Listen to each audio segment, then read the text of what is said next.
You're recording.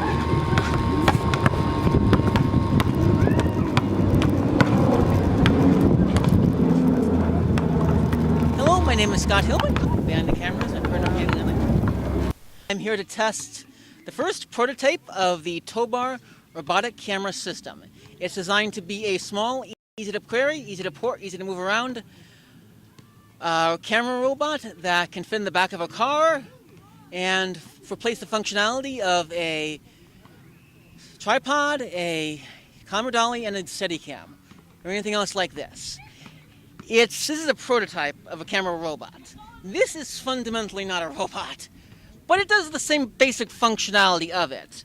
So basically, as I move this around, the robot will do that point, but robots have been doing that for a while. And backwards, and side to side. This is not a great control for this model because I'm using a existing model, but that is the basic idea.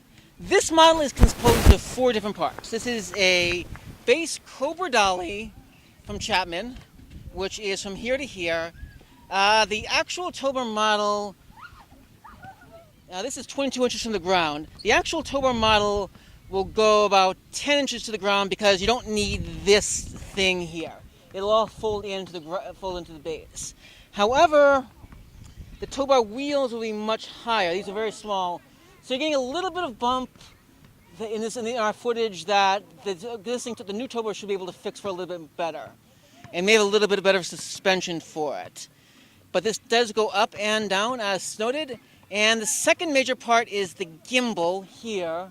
It's actually controlled to the 4th part, which is this gimbal mount, which is actually specially made for us.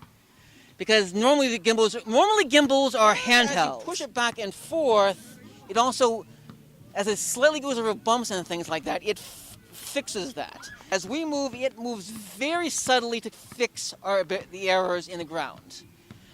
Move this a little bit, it may not have in the air. I'm thinking maybe just using commercial technology or designing our own. Doesn't matter. We'll get there. The robot, however, will be very much different. This is a hydrogen-mounted disc based on hydrogen in the base.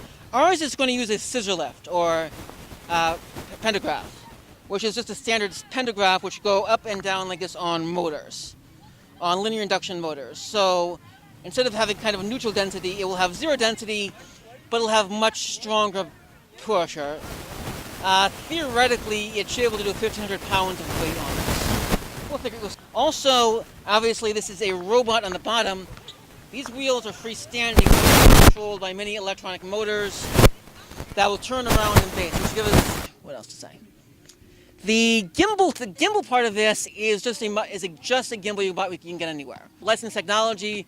We may develop our own. We may buy things. It doesn't matter. The gimbal is the gimbal is. I do have some ideas to play with this to make this more like a existing camera head or fluid head so this can function honestly as that. But that's the idea. Now, existing camera robots all have a fixed camera to them. Typically a small, cheap camera, just as this cheap on that department. However, we want to be able to use any camera you want. We're using a Canon 7D here, and it has to fix the gimbal. However, we can make the gimbal bigger. We plan to make one that you can put a Red in and Alexa in, something like a Panavision in, just if you can pick it up. These are handheld, obviously. They're designed to be handheld. However, if you don't have to make it handheld, you can make it as big as you want. It can weigh more weight, obviously, but we can handle that. Now, this is basically a tripod. You can dance around with this. I can move my hands like this. I can do whatever you want with this tripod, and this will hold there forever. Unlike our camera operator now.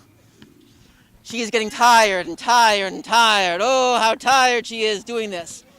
But the problem with a tripod is you really can't do this. If you want to go up and down like this, you can tilt it, but with the fluid head, you can't go up and down. It's locked in height. And what you definitely can't do like this is move around like this, because this is a dolly move. So it can go from a dolly to a tripod style in an instant. And the ultimate idea is this to be programmable.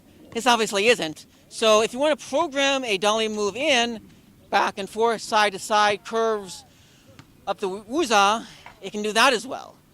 And it'll move around dance it around and repeat it every single time. That's important for special effects work, where you want to do one shot equals one shot equals one shot equals one shot, every shot being exactly identical. It also functions as Steadicam. This isn't a great Steadicam because it's got the two wheels thing, but a Steadicam can move around pretty damn fluidly. That is the basic idea of what we're testing here today. And so far, we've had a little trouble stabilizing it, but we seem to have got it. We have... There's still some bumps and jangles in our first system, so a lot of programming and time to fix them in a way that's specifically specified to the system. We definitely need larger wheels, which we anticipated, but also some shock absorbers to get really simple, clean moves. The skimp of which is also upside down, which isn't a big issue, but something. All of this can be improved as we move forward. Achieved something for it, and I'm happy.